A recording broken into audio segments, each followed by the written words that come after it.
Hello what's up guys, welcome back to my channel CC Mantra education Ajmer.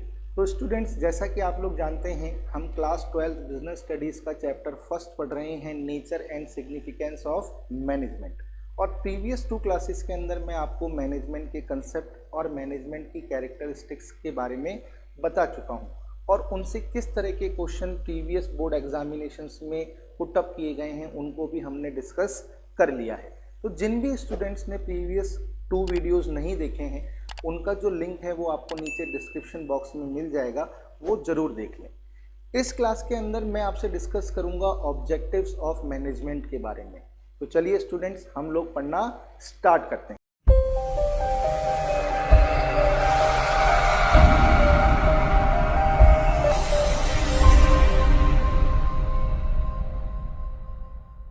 तो students, यदि एक business organisation की बात की जाए तो एक बिजनेस ऑर्गेनाइजेशन के कई ऑब्जेक्टिव्स होते हैं और मैनेजमेंट का फोकस होता है कि इन ऑब्जेक्टिव्स को बहुत ही इफ़ेक्टिव और एफिशिएंट मैनर में क्या करें, अचीव करें। तो जो बिजनेस ऑर्गेनाइजेशन के ऑब्जेक्टिव्स होते हैं, इन्हें हम 3 कैटेगरीज में क्या कर सकते हैं, डिवाइड कर सकते हैं। और वो 3 कैटेगरीज कौन कौन सी हैं? वो 3 कैटेगरीज हैं ऑर्गेनाइजेशनल ऑब्जेक्टिव्स। वो 3 कैटेगरीज कौन कौन सी हैं? फर्स्ट है ऑर्गेनाइजेशनल ऑब्जेक्टिव्स, सेकंड है सोशल ऑब्जेक्टिव्स और थर्ड है पर्सनल ऑब्जेक्टिव्स। यानी कि ऑर्गेनाइजेशनल, सोशल और पर्सनल ऑब्जेक्टिव्स जो ऑर्गेनाइजेशन के होते हैं, उन्हें ही ऑब्जेक्टिव्स ऑफ मैनेजमेंट कहा जाता है। मैनेजमेंट इन तीनों ही ऑब्जेक्टिव्स को बहुत ही इफ़ेक्टिव और एफिशिएंट मैनर में क्या करता है, अचीव करता है। अब हम इन तीनों ही ऑब्जेक्टिव्स को डिटेल से डिस्कस करते हैं। तो फर्स्ट हम बात करते हैं किसकी? ऑर्गेनाइजेशनल ऑब्जेक्टिव्स की। यदि ऑर्गेनाइजेशनल ऑब्जेक्टिव्स की हम बात करें तो सबसे पहले तो आपको इस बात को ध्यान रखना है कि ये हर बिजनेस ऑर्गेनाइजेशन के मेन ऑब्जेक्टिव्स कहलाते हैं, क्योंकि ये ऑब्जेक्टिव्स एक ऑर्गेनाइजेशन के इकोनॉमिक गोल को अचीव करने के लिए बहुत ही ज़्यादा क्या होते हैं, ज़रूरी होते हैं। इनको अचीव करे बिगर कोई भी ऑर्गेनाइजेशन अपने इकोनॉमिक गोल को अचीव नहीं कर सकती। ऑर्गेनाइजेशनल ऑब्जेक्टिव्स में 3 ऑब्जेक्टिव्स को क्या किया जाता है, इंक्लूड किया जाता है। और ये 3 ऑब्जेक्टिव्स कौन कौन से हैं? Survival, profit and growth. तो यहाँ पर आपको ये याद करना होगा, इनसे रिलेटेड क्वेश्चंस एग्जाम में पूछे गए हैं बच्चों, तो ध्यान रखिएगा। ऑर्गेनाइजेशनल ऑब्जेक्टिव्स के अंदर 3 ऑब्जेक्टिव्स को क्या किया जाता है, इंक्लूड किया जाता है, सर्वाइवल, प्रॉफिट एंड ग्रोथ। अब यदि हम सर्वाइवल की बात करें तो जैसा कि आप लोग जानते हैं कि आज का एक जो मार्केट है वो बहुत ही कॉम्पिटिटिव मार्केट है। इस कॉम्पिटिटिव मार्केट में आपको अपने आप को मेंटेन करने के लिए हर ऑर्गेनाइजेशन के लिए ये ज़रूरी है कि वो अपनी कॉस्ट को कवर करे। अगर कॉस्ट ही कवर नहीं कर पा रही है कोई ऑर्गेनाइजेशन, रनिंग कॉस्ट या ऑपरेटिंग कॉस्ट को ही यदि कवर नहीं कर पा रही है, तो उसके लिए इस कॉम्पिटिटिव मार्केट के अंदर सरवाइव करना या अपने आप को मेंटेन रखना पॉसिबल नहीं हो पाएगा।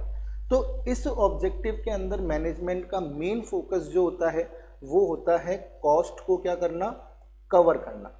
इस चीज़ को आप एक ही बार में समझ लीजिए कि सर्वाइवल का मतलब क्या है, कट थ्रोट कंपटीशन मार्केट में मेंटेन करने के लिए कॉस्ट को कवर करना। अब हम बात करते हैं प्रॉफिट की।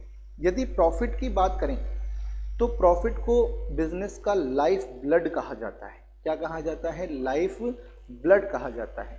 तो इस ऑब्जेक्टिव में मैनेजमेंट का फोकस होता है एडिक्वेट प्रॉफिट को क्या करना, अर्न करना, जिससे कि वो सर्वाइव और ग्रोथ दोनों कर सके। कम से कम इतना प्रॉफिट तो होना ही चाहिए कि एक बिजनेस ऑर्गेनाइजेशन सर्वाइव भी कर पाए और फ्यूचर में क्या कर पाए, ग्रोथ भी कर पाए। तो इतना प्रॉफिट मेंटेन करना क्या है, ज़रूरी है, कंपलसरी है। तो इसमें मैनेजमेंट का जो मेन फोकस है वो क्या होता है, एडिक्वेट प्रॉफिट को क्या करना, अर्न करना। तो यहाँ पर हमारा मतलब क्या है, एडुकेट प्रॉफिट को अर्न करना। नेक्स्ट है ग्रोथ। ग्रोथ के अंदर जो मैनेजमेंट का मेन फोकस होता है इस ऑब्जेक्टिव के अंदर, तो वो होता है प्रोडक्ट लाइन को इंक्रीज करना।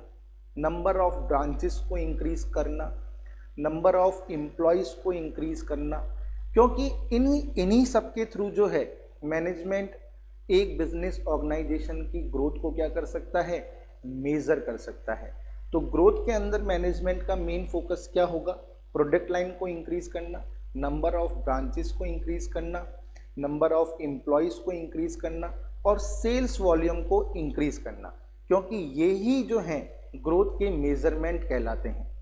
अब हम बात करते हैं सोशल ऑब्जेक्टिव्स की कि सोशल ऑब्जेक्टिव्स क्या हैं।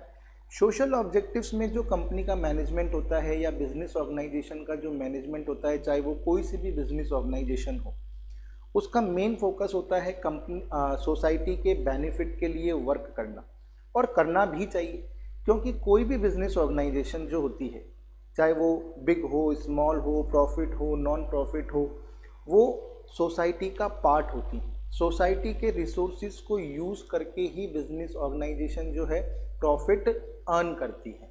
तो बिजनेस ऑर्गेनाइजेशन की भी ये रिस्पॉन्सिबिलिटी है कि वो सोसाइटी के बेनिफिट के लिए क्या करे, वर्क करे। तो सोशल ऑब्जेक्टिव्स में जो मैनेजमेंट का मेन फोकस होता है वो क्या होता है, provide good quality products at reasonable price, यानी कि सोसाइटी को रीजनेबल प्राइस के ऊपर गुड क्वालिटी प्रोडक्ट्स क्या कराना, अवेलेबल कराना। प्रोवाइडिंग बेसिक एनिमिटीज़, यानी कि सोसाइटी के लिए हॉस्पिटल्स, स्कूल्स, पार्क, इन चीज़ों को क्या करना, डेवलप करना। नेक्स्ट, एम्प्लॉयमेंट अपॉर्चुनिटी, यानी कि सोसाइटी के अंदर एम्प्लॉयमेंट अपॉर्चुनिटीज़ को जनरेट करना, ताकि जो सोसाइटी है उसके अंदर ज़्यादा से ज़्यादा पर्सन्स को क्या मिल पाए, एम्प्लॉयमेंट मिल पाए, उनका लिविंग स्टैंडर्ड जो है वो मेंटेन हो पाए।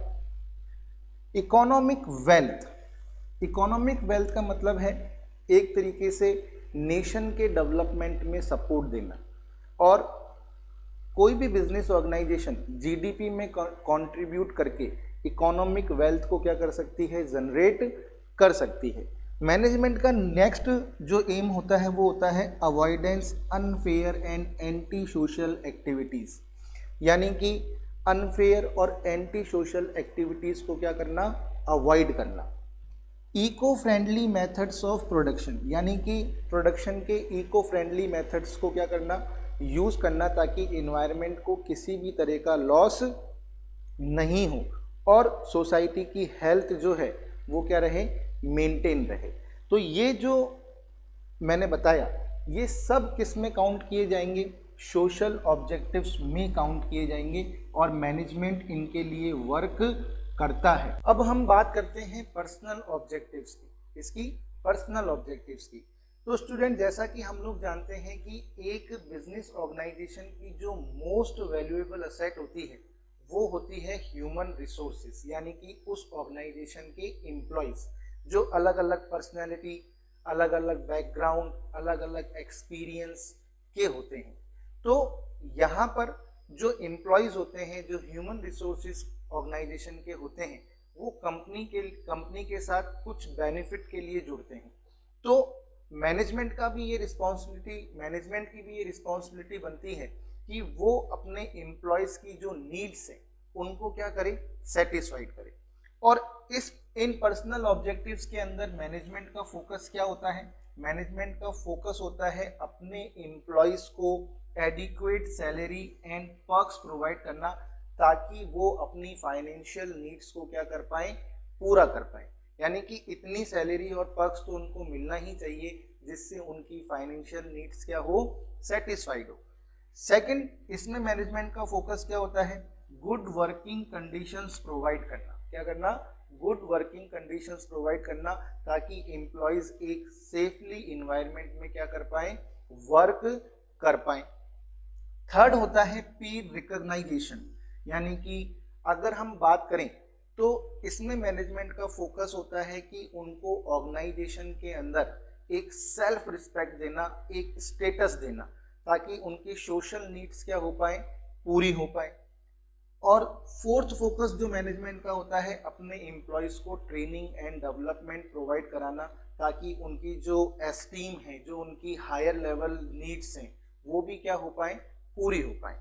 तो यहाँ पर हमने मैनेजमेंट के तीनों ऑब्जेक्टिव्स को क्या करा, डिस्कस कर लिया।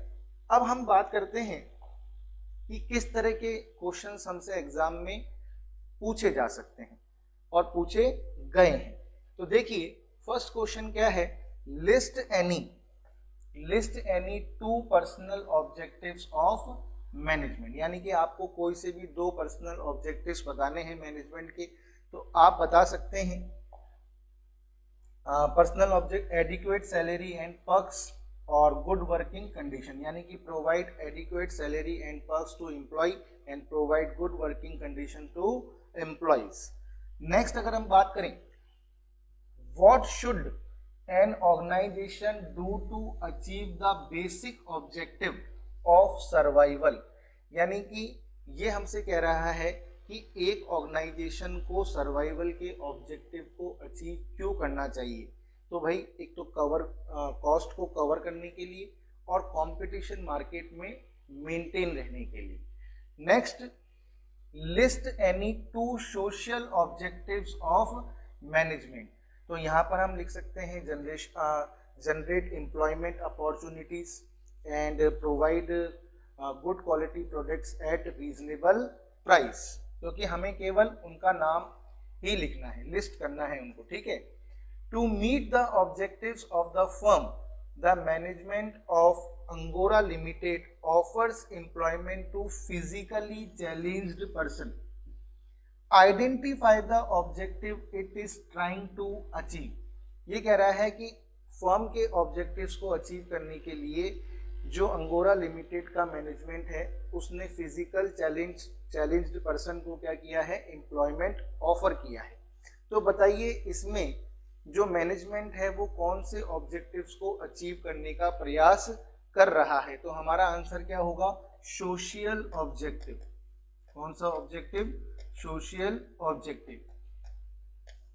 तो यहाँ पर देखिए ये चारों क्वेश्चन जो थे ये very short answer type question थे। इसमें केवल जैसे कि पहले क्वेश्चन में आपसे पूछा गया कि मैनेजमेंट के कोई भी 2 पर्सनल ऑब्जेक्टिव लिखी, दूसरे क्वेश्चन में पूछा गया कि भाई कंपनी को सर्वाइवल ऑब्जेक्टिव को अचीव क्यों करना चाहिए, थर्ड में पूछा गया कि कंपनी के कोई भी 2 सोशल ऑब्जेक्टिव लिखिए, और ये एक केस प्रॉब्लम बना के पूछा गया कि अंगोरा लिमिटेड जो है अपने ऑर्गेनाइजेशन ऑब्जेक्टिव्स को फुलफिल करने के लिए सोसाइटी के फिजिकल चैलेंज्ड पर्सन्स जो हैं उनको एम्प्लॉयमेंट अपॉर्चुनिटी जो है वो ऑफर कर रही है। तो वो कौन से ऑब्जेक्टिव को अचीव करने का प्रयास कर रही है। तो हमारा आंसर क्या होगा, सोशल ऑब्जेक्टिव्स, क्योंकि एम्प्लॉयमेंट जनरेशन जो है वो सोशल ऑब्जेक्टिव्स में ही आता है। अब business needs to add to its prospectus in the long run. Which organizational objective is highlighted in the statement? Mention 2 objectives under this category. ये कह रहा है कि एक बिजनेस को लॉन्ग रन में अपने प्रोस्पेक्टस को बढ़ाना चाहिए। तो ये कौन सा ऑर्गेनाइजेशनल ऑब्जेक्टिव इस स्टेटमेंट के अंदर हाईलाइट हो रहा है। तो हमारा आंसर होगा ग्रोथ। ध्यान से देखना बच्चों, ये बहुत अच्छा क्वेश्चन है, क्योंकि भाई प्रोस्पेक्टस को बढ़ाना, मैंने बताया था इंक्रीज इन प्रोडक्ट्स लाइन। तो इंक्रीज इन प्रोडक्ट्स लाइन किस में आता है, इंक्रीज इन प्रोडक्ट्स लाइन किसके अंदर आता है, ग्रोथ के अंदर आता है। तो एक लॉन्ग रन के अंदर कंपनी को अपने प्रोस्पेक्टस को बढ़ाना चाहिए। कंपनी की आवश्यकता होती है कि वो एक लॉन्ग रन के अंदर अपने प्रोस्पेक्टस को क्या करे, इंक्रीज करे। तो यहाँ पर जो कंपनी का ऑब्जेक्टिव हाईलाइट हो रहा है वो है ग्रोथ। और फिर वो हमसे क्या पूछ रहा है आगे कि mention 2 objectives under this category. तो देखिए ग्रोथ जो है वो ऑर्गेनाइजेशनल ऑब्जेक्टिव का पार्ट है। तो ऑर्गेनाइजेशनल ऑब्जेक्टिव्स में और कौन से 2 ऑब्जेक्टिव्स इंक्लूड हैं। तो इसके साथ हमारा आंसर क्या होगा, सर्वाइवल और प्रॉफिट। सर्वाइवल और प्रॉफिट, ये 2 और ऑब्जेक्टिव्स हैं जो इसी कैटेगरी के अंदर आते हैं। और ये very short answer type question हो गया। What are the objectives of management, explain briefly. ये लॉन्ग आंसर टाइप क्वेश्चन हो गया। इसमें आपको मैनेजमेंट के तीनों ऑब्जेक्टिव्स को क्या करना है, डिस्क्राइब करना है। तो देखिए ऑब्जेक्टिव्स में से very short answer type questions कौन कौन से बन सकते हैं, किस तरह के बन सकते हैं, इसको अपन ने डिस्कस किया। और शॉर्ट आंसर टाइप क्वेश्चन और लॉन्ग आंसर टाइप क्वेश्चन किस तरह का बन सकता है ये भी मैंने आपको बता दिया। तो स्टूडेंट्स यदि आपको मेरी क्लासेस पसंद आ रही है तो प्लीज़ मेरे चैनल को सब्सक्राइब करिए, लाइक करिए, शेयर करिए और कमेंट करना बिल्कुल भी मत भूलिए।